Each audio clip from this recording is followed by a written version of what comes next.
Moin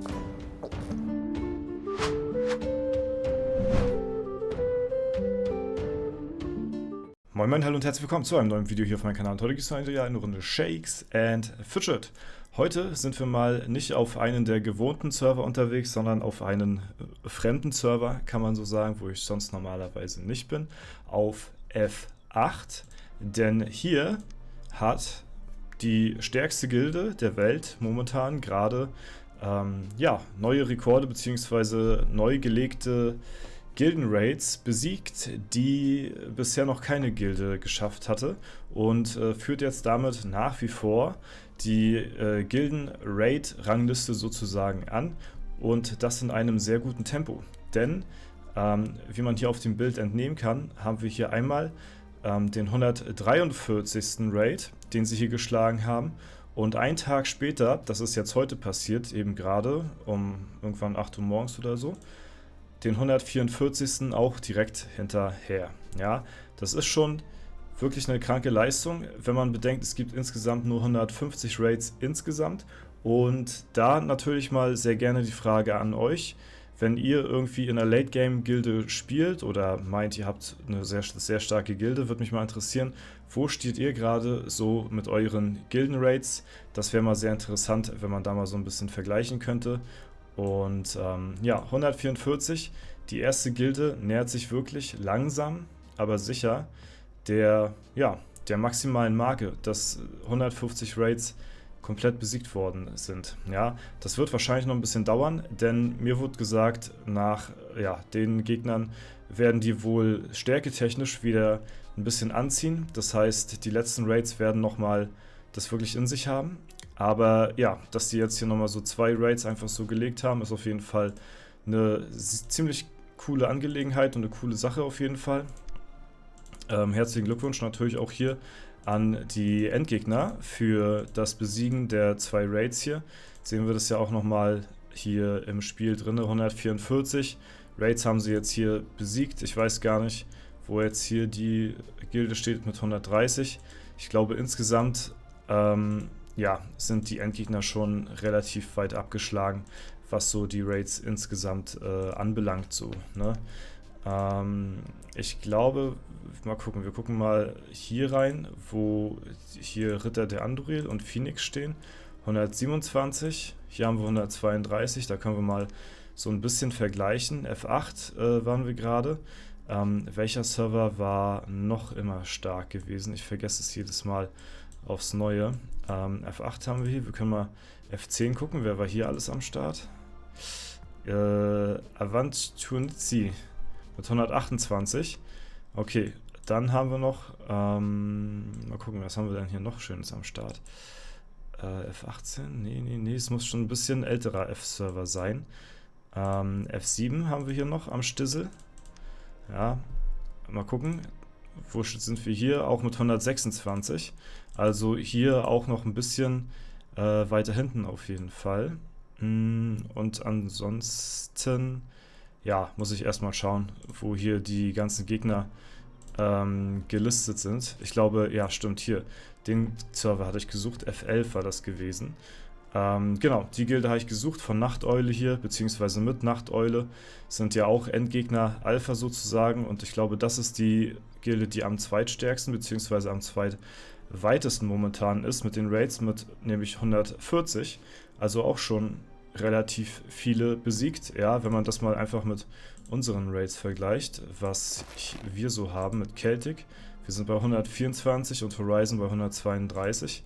Ja, mit Rising Phoenix sind wir momentan bei 128. Was auch nicht verkehrt ist für F21. Muss man mal überlegen. Ne? Die Server, die wir eben gezeigt haben, waren so F8, F9, mein Server, und F11. Ne? Deswegen F21 ist natürlich noch ein bisschen jünger.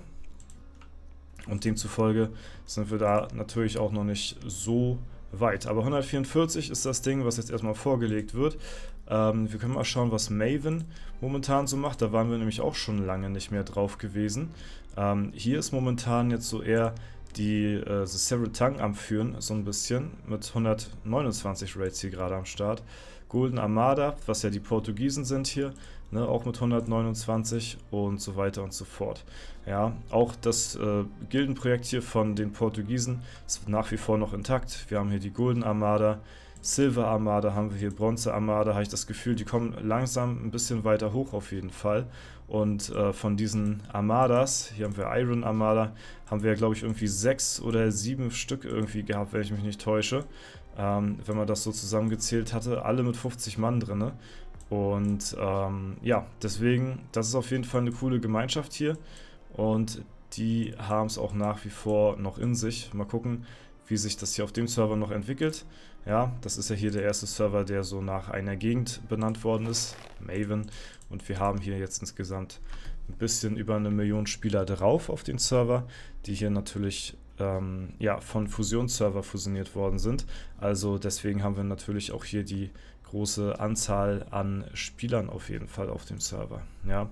150 Raids sind es insgesamt. Ich bin gespannt, wann das Ganze soweit ist und fallen wird, weil dann ja, könnte man sich so langsam mal wieder irgendwas Neues überlegen, so, ne? Also ja, ich glaube, dass das Ganze tatsächlich sogar relativ zeitnah passieren wird, wenn das Toiletten-Update kommt, weil wenn wir, ja, mal so überlegen, wenn wir die Toilette Max haben, dann stehen wir auf ganz anderen Levelbereichen, würde ich mal so sagen.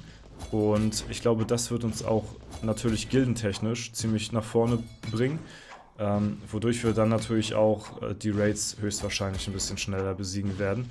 Und wenn wir jetzt schon Gilden haben, die wirklich schon so gut wie am Maximum sind, dann wird, wenn die Toilette kommt, das wahrscheinlich nicht mehr lange dauern, bis dann auch die restlichen Gilden-Raids fallen werden. Also ja, das ist auf jeden Fall nur so eine Frage der Zeit. Aber die Toilette wird es auf jeden Fall noch ein bisschen beschleunigen, denke ich mal. Generell wird sie das ganze Game früher oder später nochmal ein bisschen ja, schnelllebiger machen, so. Ne? Ich glaube, das ist auch mit ein Grund, warum mitunter ja, jetzt die neuen Dungeons ins Spiel kommen, weil wir haben ja laut Roadmap diesen Monat erwarten wir noch 5 neue Dungeons. Ja, hier, Dungeon-Erweiterung. Also, ja, 5 mal 10 Gegner in der Licht- und Schattenwelt plus nochmal 10 Gegner in der Dauerschleife. Macht insgesamt 110 Gegner, die wir jetzt mehr haben dadurch. Und das ist natürlich ganz schön viel. Die Gegner werden aber in der Schattenwelt wohl erst nach der Monstergrotte anfangen. Monstergrotte, Schattenwelt kann man ja betreten ab Stufe 600. Der erste Dungeon, den man danach dann betreten kann, ist wahrscheinlich 620 und geht dann bis 700 hoch von den Einstiegsleveln dann in der Schattenwelt. Und ich glaube, die sind schon in weiser Voraussicht dafür gemacht, dass halt eben das Toiletten-Update auch bald vor uns steht. Dass die halt eben jetzt wahrscheinlich noch ziemlich schwierig sein werden, aber wenn die Toilette dann erstmal da ist und da halt eben ein bisschen gepusht wird und ja, die Toilette dann so ein bisschen ins Rollen kommt, ein bisschen geupgradet wird etc., manche Spieler dann vielleicht nachher schon dann irgendwie nach 2,5 Jahren oder so bald durch sind, dann sind die Gegner, ja, die man erst auf Stufe 700 betreten kann, also die Dungeons, dann wahrscheinlich dann, ja, gerechtfertigt vom Schaden her. Also ich glaube, jetzt werden da nicht sehr viele einen Stich sehen, aber ich denke mal, die werden nicht so einfach werden. Ich glaube, die werden nicht so einfach werden. Ich muss mal gucken. Also in der Lichtwelt gehe ich mal schon von aus, dass mein Account da alles besiegen kann, so locker flockig. Ja, das will ich mal schwer annehmen. In der Schattenwelt wird es, glaube ich, wirklich schwer, weil, wie gesagt, der erste Dungeon, den man betreten kann, der geht nach der Monstergrotte los, was momentan halt eben der schwerste Dungeon im ganzen Spiel ist. Jetzt abgesehen vom Sandsturm. Ne? Sandsturm, muss ich auch sagen, finde ich auch schon in weiser Voraussicht. Wahrscheinlich so schon optimiert für das Toiletten-Update. Weil die Top-Spieler, ja, keine Ahnung, die hängen momentan bei Etage 700, weiß ich gar nicht, 60 oder so irgendwie. Ne? Selbst mein Account ist jetzt bei 589 Grad und ich habe jetzt auch nicht den allerschlechtesten Account, sag ich mal so. Ne? Deswegen, jo, das wird auch noch ein bisschen dauern, denke ich mal, aber mit der Toilette wird das das Ganze auf jeden Fall ein bisschen beschleunigen. Jo, Freunde, das soll es aber erstmal soweit davon gewesen sein von der Folge. Ja, ich bin gespannt, wie schnell jetzt noch danach die Gegner hier fallen werden bei den Endgegnern, aber das soll es erstmal soweit für heute gewesen sein. Wenn es euch gefallen hat, lasst gerne eine Bewertung und Kommentar dazu da. Ansonsten wünsche ich euch noch einen super schönen Tag. Vielen Dank fürs Zuschauen, haut rein und bis zum nächsten Mal.